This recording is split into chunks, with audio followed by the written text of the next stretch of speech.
Ayan po mga kabida, isang magandang oras sa lahat at welcome po sa aking channel. Eto po, magbibigay lang po tayo ng reaction po mga kabida, no?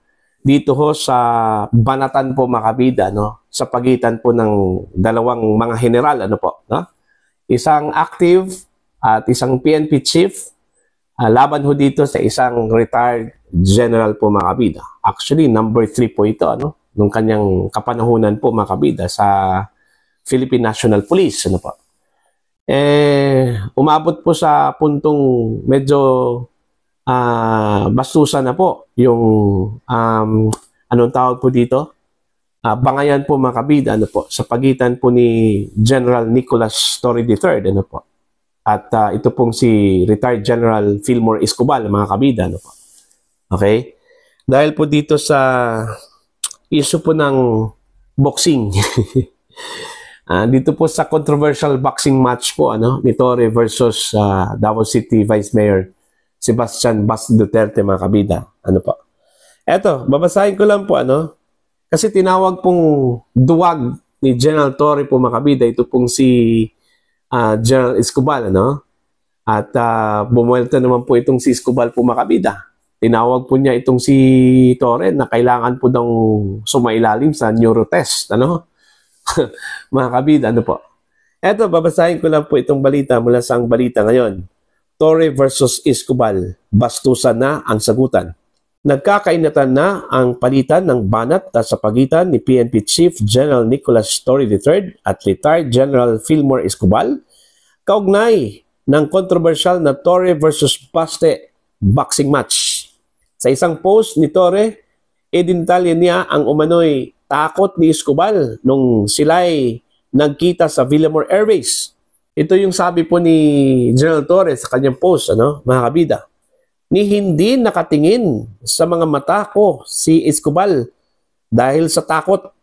Dumaan pa kami sa harap niya pero yumuko lang siya. Ni walang attempt na tulungan ang boss niya. Pareho lang silang duwag, ano? Yung kanyang tinutukoy po dito na boss, mga kabida, ni Escobar, ito pong si dating Pangulong Duterte, ano?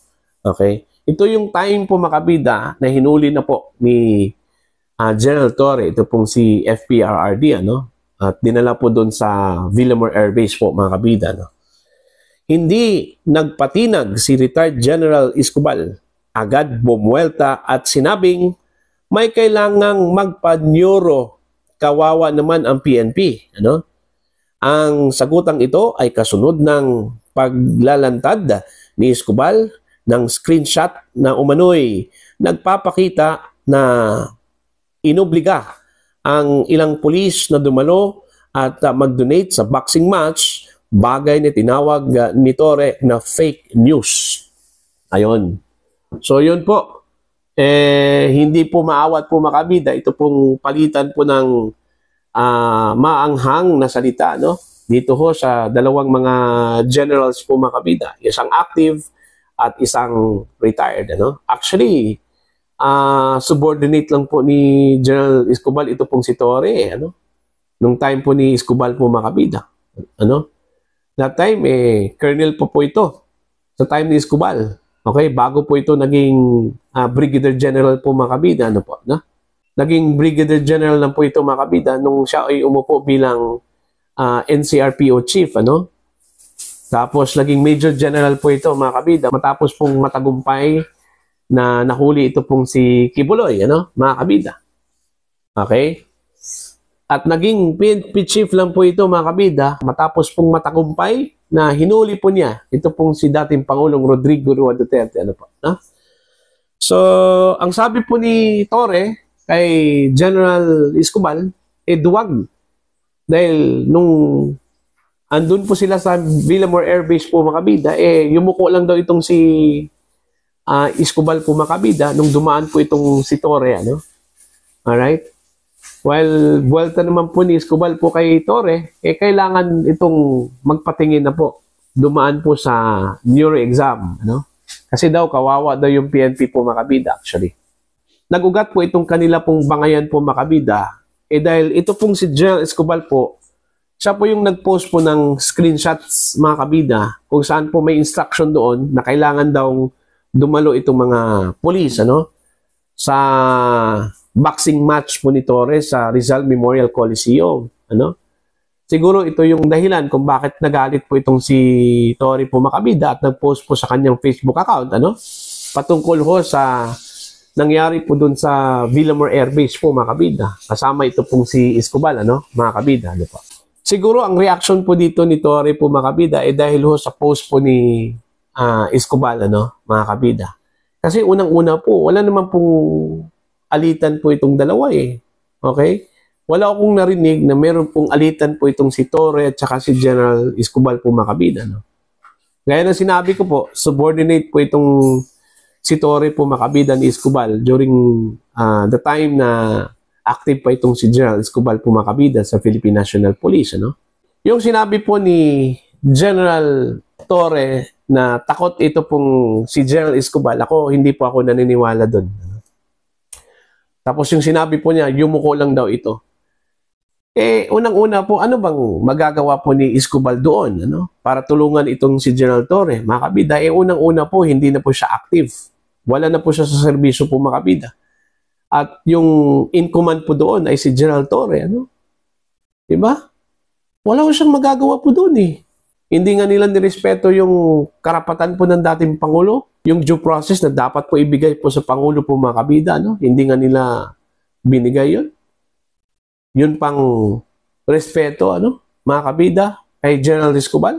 Kung sakali hong pakiusapan po, mga kabida, ito pong si General Torre na hayaan na lang itong si dating Pangulong Duterte. Oh. Diba? Sinong una na nagsalita po ng hindi maganda po, mga kabida? Sa dalawa. Diba si General Torre? Siya yung unang nagsabi na duwag itong si General Escobar. Kasi ang binanggit po niya dun eh. Pareho lang siya ng kanyang amo na duwag. Oh, di ba? Di biniltahan po ni General Escobar, sinabi po na kailangan siguro magpatingin po sa neuro. Ito pong si General Torre po, mga kabida. Oh. Sinong unang nambastos po, di ba? Si General Torre. Kasi siya yung unang nag-post eh. Tinawag po niyang duwag eh. Di ba? Kasi yung tawagin kang duwag, mga kabida, lalo-lalo na po kung ikaw po ay isang dating opisyal po ng pulis, matindi po yun. Ano? Kumbaga ano yun? Kumbaga pambabastos yun. Walang respeto yun, ano? Mga kabida. Kung tutuusin po, mga kabida, senior po ni General Torre, ito pong si Escobar, ano? Mga kabida. Nirespeto ba niya si Escobar? Wala. Hindi po niya nirespeto yan. Kahit na retired na po yan. Yun yung akin, ha? Personal ko lang pananaw po, mga kabida, ano po. Dito ko sa bangayan po sa pagitan po ni General Torre at General Escobar po, mga kabida, ano po. Actually, walang katuturan po yung kanila pong bangayan eh.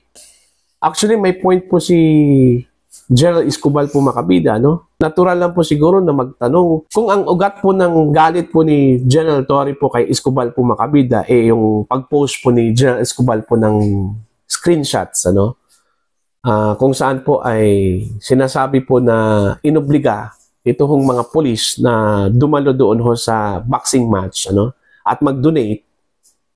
Natural po siguro yun para kay General Escobar po, ano, na magtanong kung talaga bang pinilit ito po mga pulis na dumalo po doon, umattend at manood, mga kabida, sa boxing match, ano, at mag-donate pa. Unang-una, may malasakit po yung si General Escobar doon sa mga pulis eh. Kasi dating mga tauhan po niya yan, ano, mga kabida. So, normal lang po yan na mag-react po siya kung ganon, no? Kung meron bang sapilitan, inobliga ba, mga kabida, ito pong mga pulis na dumalo at manood po sa boxing match? O, masama ba yun? Okay, kung yun yung naging ugat po sa galit po ni General Torre po, mga kabida, kay General Escobar, ano, mga kabida? So, ang sa atin lang po dito, mga kabida, no, sana hindi na po ito lumala. Okay?